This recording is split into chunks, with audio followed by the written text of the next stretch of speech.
This is VOA Africa.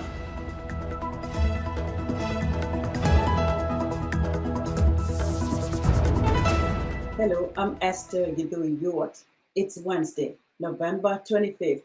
This is Africa 54. Due to the global outbreak of COVID-19, Voice of America is taking every necessary precaution to safeguard its employees. So our broadcast will look a little different today and in the near future as we, out of an abundance of caution, reduce our staffing at VOA headquarters here in Washington. We're working to help keep you informed about what's going on, and we appreciate you staying with us on Africa 54. We begin in East Africa, where weeks of conflict in northern Ethiopia's Tigray region have killed hundreds and sent tens of thousands fleeing to Sudan. Ethiopia's Prime Minister Abiy Ahmed is rejecting growing international consensus for dialogue and a halt to deadly fighting in the Tigray region as unwelcome, saying his country will handle the conflict on its own as a 72-hour surrender ultimatum runs out on Wednesday. We get more in this Reuters news report. Ethiopia has rebuffed international calls for mediation since the conflict erupted in its northern Tigray region. But who has leverage to bring Prime Minister Abiy Ahmed and the Tigrayan People's Liberation Fronts to the negotiating table? And are they using it? The African Union has appointed 3 former presidents as envoys to the Ethiopian crisis, but a government spokesman said though Abiy would meet with them, negotiating with the TPLF was not an option. Though experts have suggested Sudan could use its control over key border crossings as leverage, the cash-strapped country is struggling to end a number of insurgencies of its own and manage a complicated civilian-military government. Khartoum has appealed for restraint, negotiations and regional mediation.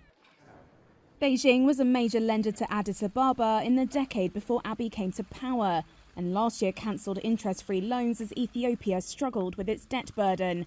But China tends not to get involved in internal affairs, even of those countries it supports with public or private sector investments. The United Arab Emirates has been pushing into the Horn of Africa over the past decade, pledging $3 billion to Ethiopia 3 months before Abiy came to power and playing a quiet role in achieving peace between Ethiopia and Eritrea. But though UAE Foreign Minister Abdullah bin Zayed has expressed his concern over recent developments, he also noted the importance of non-interference in internal affairs. The current US administration may have lost sway with Ethiopia, who it considers a powerful ally in a turbulent region, after criticizing the filling of the Grand Ethiopian Renaissance Dam. On Monday, Washington said it supports Africa Union mediation efforts to end this tragic conflict now. European countries have sought to lobby quietly for a de-escalation without noticeable effect. The European Union, a major aid donor, has urged restraint, saying it is deeply worried by ethnically targeted measures, hate speech and allegations of atrocities. That report was filed by Reuters news agency. The United Nations is warning that aggressive rhetoric risks placing civilians in grave danger in Ethiopia's Tigray region. Lucy Fielder has the latest on the growing humanitarian crisis. Philemon says he never expected to be a refugee, but thousands of Ethiopians like him continue to flee across Sudan's border with the conflict-hit Tigray region, according to the UN's refugee agency. We never expected to see those shelters. We never expected. Everyone never expected for these things. The UNHCR said on Tuesday that the number of refugees in Sudan had now passed 40,000. Including 5,000 who escaped fighting at the weekend. Philemon says the situation he finds himself in is challenging, but at least he feels safe. If we were in our city, it would be very dangerously.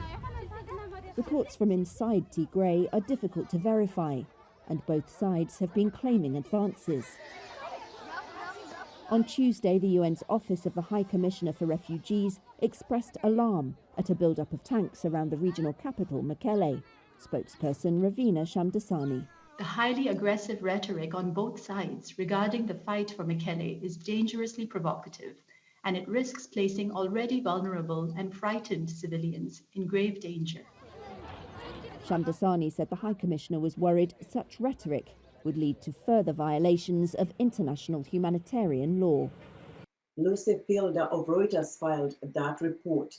Across the continent in West Africa, Burkina Faso President Roch Kabore is holding a large lead on Wednesday in early results from Sunday's election as opposition members of the Electoral Commission boycotted the process following allegations of fraud. The results declared by the commission, known as CENI, from 37 out of 360 districts nationwide, showed Kabore with over 235,000 votes, more than 3 times as many as his nearest rival, former Finance Minister Zephirin Diabre. The CENI resumed announcing results district by district after a more than 24-hour pause caused by opposition objections. The standoff further complicates an election already troubled by threats from Islamist militants. Hundreds of thousands of citizens were unable to cast ballots on Sunday because their polling stations were closed for fear of violence. The election will go to a second round if no candidate receives over 50% of the vote. In Nigeria, COVID-19 lockdowns are seeing increasing cases of gender-based violence. Now, traditional and religious leaders are urging men to protect the rights of women and girls. The campaign coincides with the United Nations International Day for the Elimination of Violence Against Women. Timothy Obiezu has the details from Abuja. Only Nigerian men, including traditional and religious leaders, attended this UN and EU-sponsored town hall meeting. But the intention was not to exclude women. The participants were there to talk about ending male violence against women. In most cases, when we come out talking about women participation, women ending violence against women and girls, most at times men feel left out for the fact that while they are the perpetrators, and still in some cases there are other men champions that are trying to stop or eliminate the violence against women and girls. So we see this as a strategy to engage men, to see themselves as allies to gender equality. A UN survey shows 3 in 10 Nigerian women experience gender-based violence by the age of 15. But many cases go unreported due to stigma. Margaret Agu's brother-in-law raped her when she was 15, but reporting the attack nearly tore her family apart. It brought family crisis between my father, my mother, and my in-law and my sister. Was hypertensive and she doesn't want things like that. So I called off the case. Nigerian authorities say the cases of violence against women more than tripled during the COVID-19 lockdown. Ahead of the International Day for the Elimination of Violence Against Women on November 25th, Nigeria created a monitoring platform to gather data and better track the culprits. Meantime, Nigerian authorities have awarded the UN's country director and the head of the EU delegation as champions of women and girls. With more acknowledgement of honoring them as he or she, they will know that they are invited with full commitment to join in this battle. It's a war. It's a battle that we cannot fight it alone. While it will take some time before the negative trend of violence against women is reversed, authorities say it can only happen if more men take responsibility. Timothy Obiezu for VOA News, Abuja. Kenya is also acknowledging that COVID-19 restrictions are fueling cases of gender-based violence. However, officials are not being open on abuses against the LGBT community. Homosexuality is illegal in Kenya, and many are afraid to report abuse to police or get medical help because of stigma. Rael Ombuo reports from Nairobi. 28-year-old Rebecca Adhiambo's family shunned her after discovering 2 years ago that she is a lesbian. When her neighbors found out, she was insulted, evicted, and in September, attacked. I was from the market. I was going home to prepare a meal after a long day of doing casual work in Eastlay. Someone approached me from behind, a crowd gathered, and some were shouting that I should leave the neighborhood. They started beating me and threw away all that I bought. 34-year-old Said Athmani documents cases of attacks on the LGBTQ community. Since the COVID-19 outbreak in March, he says there's been a jump in cases of abuse. Curfew is in place. People are told not to go to work, so they have to stay within their localities. So you find in our locality here in Pumwani, when people notice and recognize that in our neighborhood we have LGBTQ plus persons, they start to abuse them. They start to victimize them. Yeah, in a way that they feel that they don't want them in this community. The Gay and Lesbian Coalition of Kenya says during the pandemic, they have logged up to 10 attacks per month on the LGBTQ community. Kenya's government raised an alarm on increased cases of gender-based violence, but has offered no targeted help for LGBTQs. Inclusivity is still foreign to most of these mainstream organizations, and they try to sideline us because they feel like we don't deserve to be in those spaces. We don't deserve to get the opportunities or the resources that are available because of who we are or how we identify. Kenya is considered to be among the most progressive African countries, but the High Court in 2019 upset activists by upholding a colonial-era law that punishes homosexual acts with up to 14 years in prison. It's been really difficult to engage the government in LGBT conversations, especially when you want to really, bring the case out that you have a section of the population that is really suffering. When asked to speak on LGBTQ abuse, Kenya's Ministry of Gender and Social Services referred a reporter to the United Nations Sexual and Reproductive Health Agency, UNFPA. Rael Ombor, for VOA News, Nairobi. As COVID-19 continues to soar in the United States and other parts of the world, one African immigrant family is adjusting to COVID life. I spoke to the family of Solomon Jagwe, who immigrated to the US from Uganda, about the changes his family had to make to accommodate work and virtual learning for his children under the same roof. So COVID has drastically changed the way we do things. Professionally speaking, as a school teacher, I'm used to going into the building and being present with my students. But now I'm in a position where I'm teaching from home and engaging with my students online, and that is extremely different. There are some pluses to that, just being in one location and not being in traffic every day. But the harder side of things comes in when I can't be present with my students, when I can't be there hands-on, just next to them, listening to their language and being near them, and even just giving a simple hug. That's been a really big challenge for me, especially since that's the reason I became a teacher. I wanted to be with children, to teach them, to support them close up and in person. So that's been huge. And another great impact is on my family. Hello, my name is Jasmine and I'm in the 9th grade. Something I dislike about virtual learning is that I don't get to see my classmates or talk with them as much. And something I like about virtual learning is that I have longer breaks and a longer lunchtime. They are used to playing with their toys. They're used to running around. So to have them in front of a camera for that long, it's been difficult, and actually they've had to make the class sessions shorter so that the kids are not overwhelmed by that experience. Just the way we're all operating and working in the home has been extremely challenging because my family is pretty tech heavy.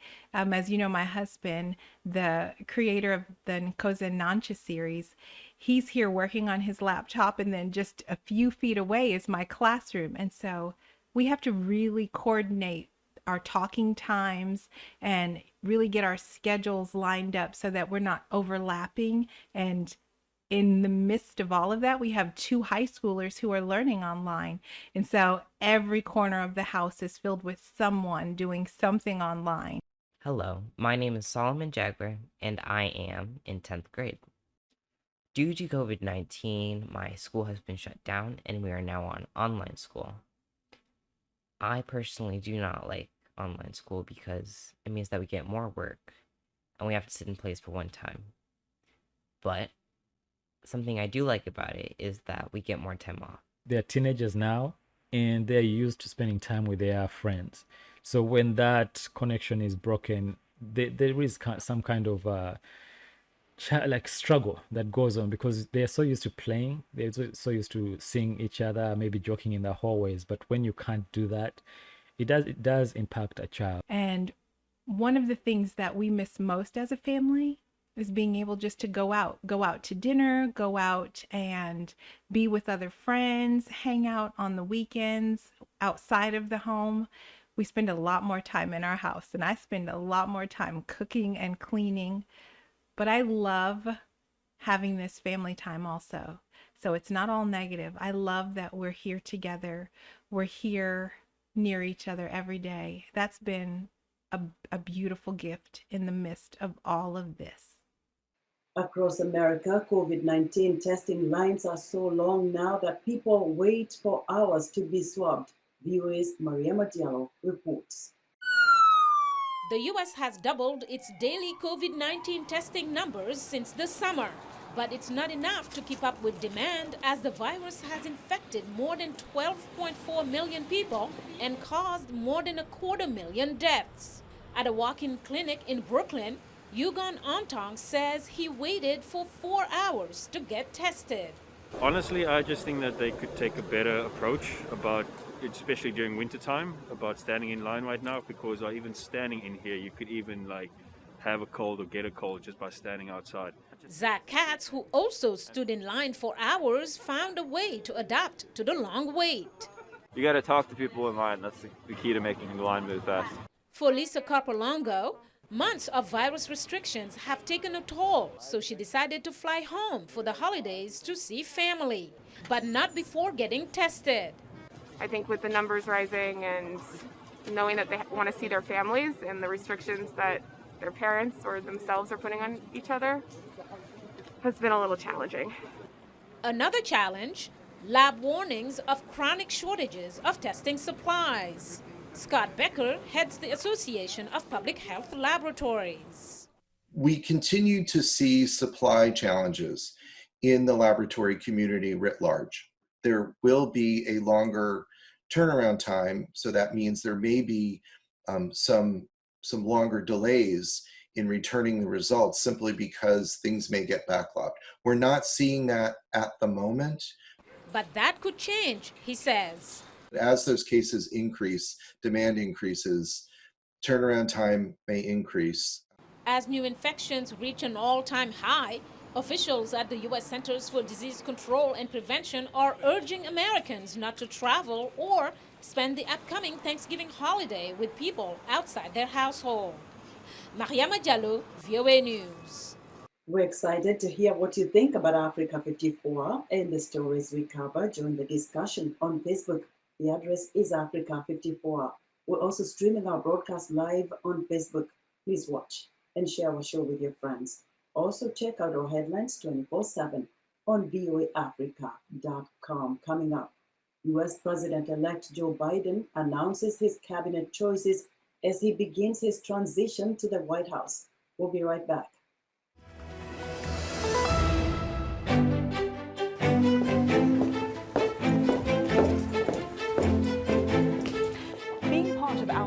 Is about more than just sitting here and talking about women's issues.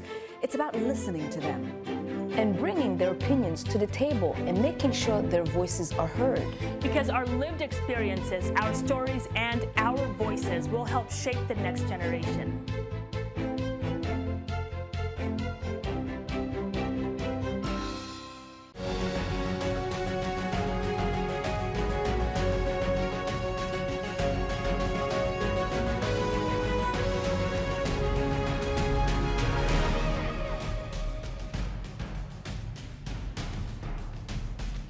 Welcome back to Africa 54.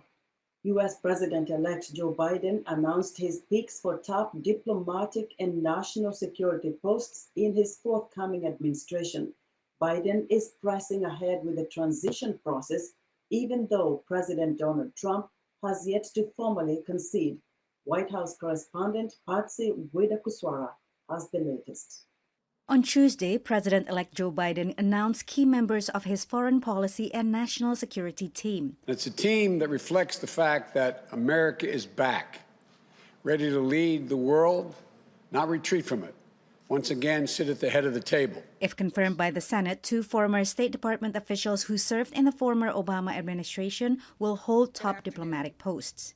Anthony Blinken, former Deputy Secretary of State, is Biden's choice to lead the State Department. Linda Thomas-Greenfield, former Assistant Secretary of State for African Affairs, is set to become the next U.S. ambassador to the United Nations. America is back.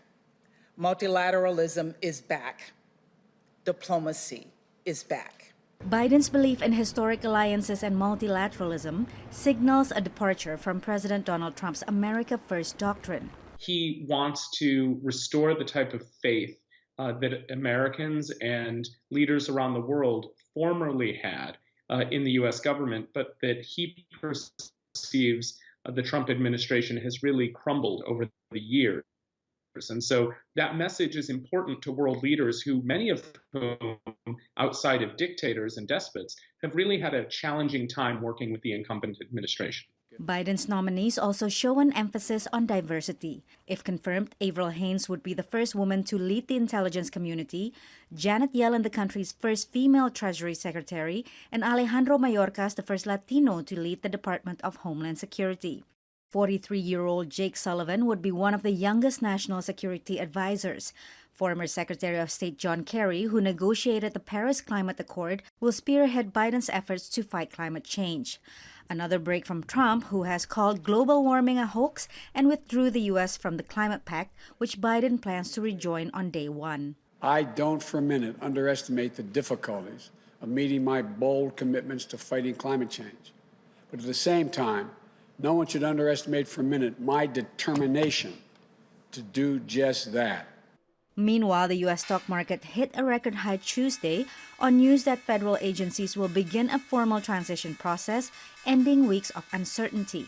Trump, who has said that if Biden wins, the market will crash, took credit for the jump in a hastily arranged appearance. The stock market, Dow Jones Industrial Average, just hit 30,000, which is the highest in history. Trump, who still has not conceded, did not mention Biden or the transition in his remarks or during the traditional Thanksgiving turkey pardon event at the White House. Happy Thanksgiving to everybody. Thank you very much. Patsy Widakuswara, VOA News.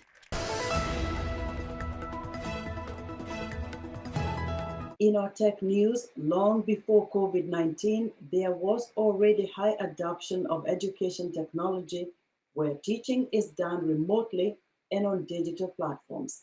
In Kenya, Sproutify, a school mobile web-based management and communication tool, is enhancing collaborative learning.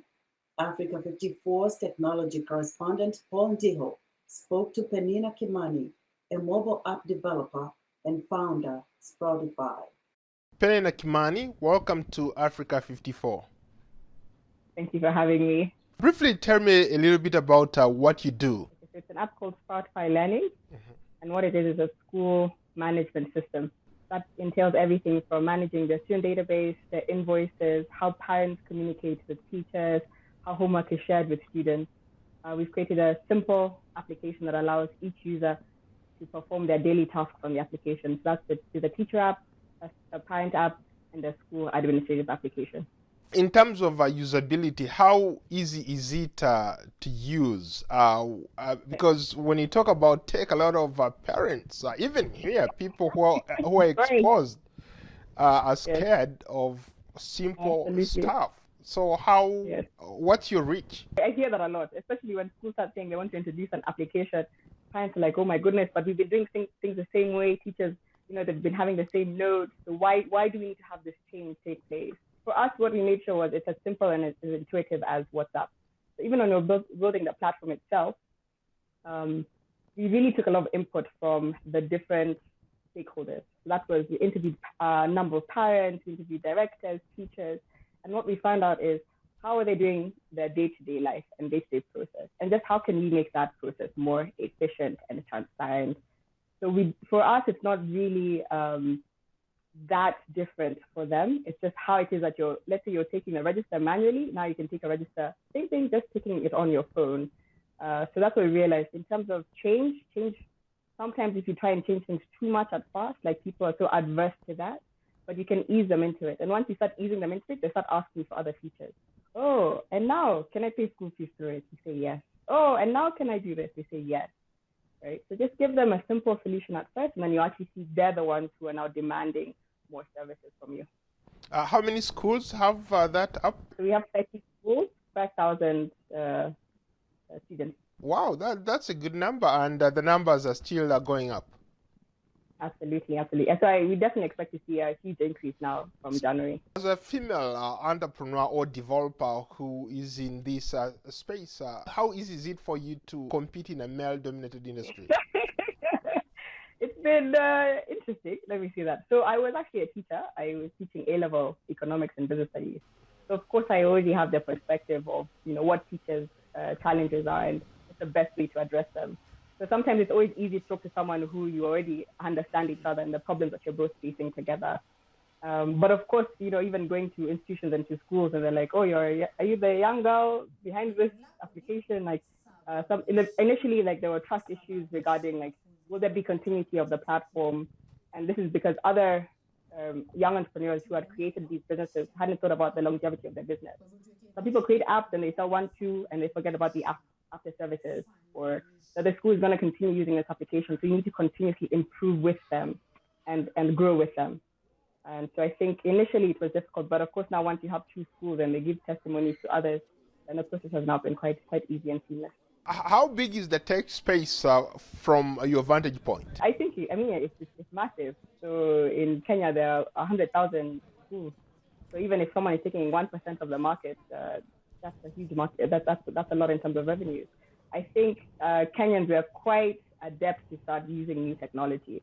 So we start utilizing technology quite quickly. And so if someone comes up with any sort of application that actually meets a particular need, Kenyans are quite quick. So you see the uptake of delivery applications, that's been quite large. So Kenyans, we're quite savvy in that regard. If you're meeting our needs, then we'll use the application. There are a lot of women out there who would want to be in this space, but they're afraid. They don't know what it's like. What would you tell them if one approached you? I tell women that we are definitely the future. Because we spend a lot more time trying to understand issues. We're more empathetic, and that's what each consumer really needs today. So I tell them, don't worry, I'm not a technical person by profession. My background is in finance, and then I went into teaching.